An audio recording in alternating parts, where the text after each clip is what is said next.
In the introduction, Cardinal Sarah and Nicolas Diat set the stage for the exploration of silence as a powerful spiritual practice. They discuss the challenges of the modern world, the dominance of noise and distractions, and the need for individuals to cultivate silence in order to encounter God and find inner peace. Chapter 1: God Speaks in Silence. The authors delve into the significance of silence as a means of encountering God. They reflect on the biblical accounts of Elijah and the cave on Mount Horeb, emphasizing how silence was the medium through which God communicated with Elijah. They argue that silence is essential for hearing God's voice and discerning His will. Chapter 2: The Dictatorship of Noise. This chapter examines the pervasive presence of noise in contemporary society and its detrimental effects on individuals' well-being. Cardinal Sarah and Nicolas Diat discuss the various sources of noise,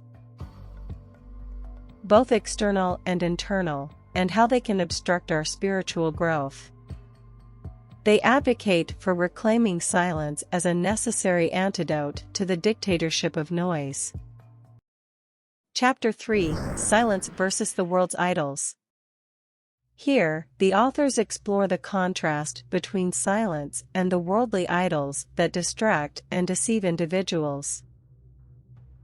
They examine the allure of consumerism, technology, and the pursuit of worldly success, and how they can prevent people from finding true fulfillment and encountering God in silence. Chapter 4: The Silence of the Liturgy. Cardinal Sarah, drawing from his experience as a high-ranking church official, reflects on the importance of silence within the context of liturgical worship. He emphasizes the need for silence during the celebration of the Eucharist and other liturgical rites, as a means of creating a space for encountering the divine and deepening one's relationship with God. Chapter 5: Silence and the Mystery of the Cross. In this chapter, the authors explore the role of silence in embracing the mystery of the cross. They reflect on Jesus' silence during his passion and how it signifies his perfect obedience and surrender to God's will. They invite readers to embrace the transformative power of silence in their own lives, particularly in times of suffering and adversity. Chapter 6: Silence and the Church's Mission. Cardinal Sarah and Nicolas Diat discuss the significance of silence in the mission of the Church. They highlight the importance of contemplative silence for fostering a deep personal encounter with Christ,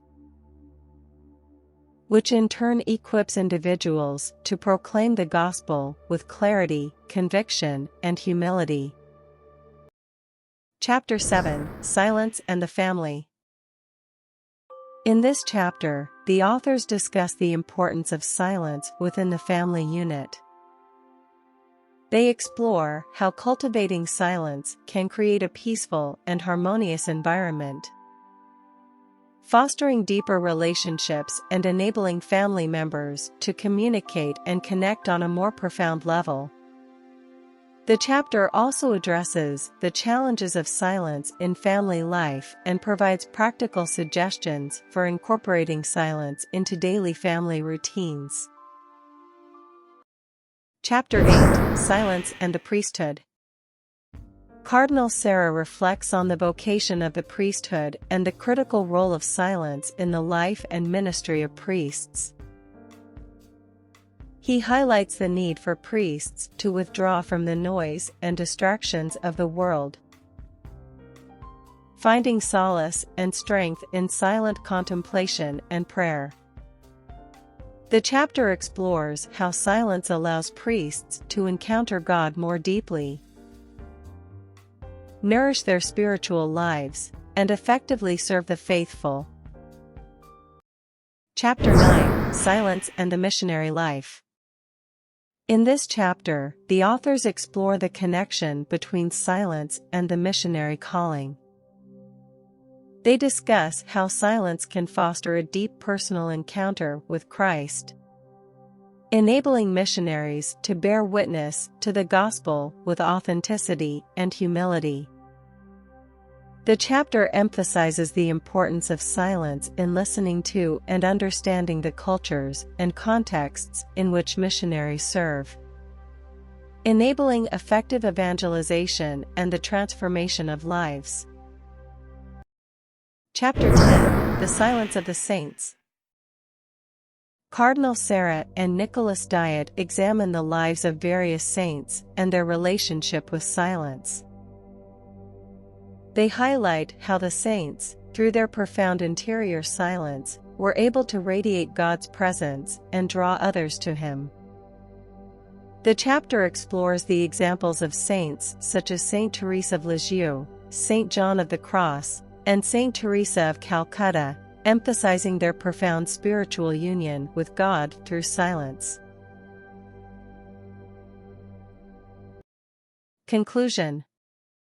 In the conclusion, the authors summarize the main themes explored in the book and reiterate the transformative power of silence in the spiritual life. They encourage readers to embrace silence as a means of encountering God, deepening their faith, and finding true fulfillment. The conclusion also includes a final call to action, inviting individuals to incorporate silence into their lives and be witnesses of the power of silence in a noisy world. The Power of Silence by Cardinal Robert Sarah and Nicolas Diat presents a comprehensive exploration of the role of silence in various aspects of life, including the family, priesthood, missionary work, and the lives of the saints. It offers profound insights, practical guidance, and inspiration for individuals seeking to embrace silence as a means of encountering God and fostering spiritual growth in today's fast-paced and noisy world.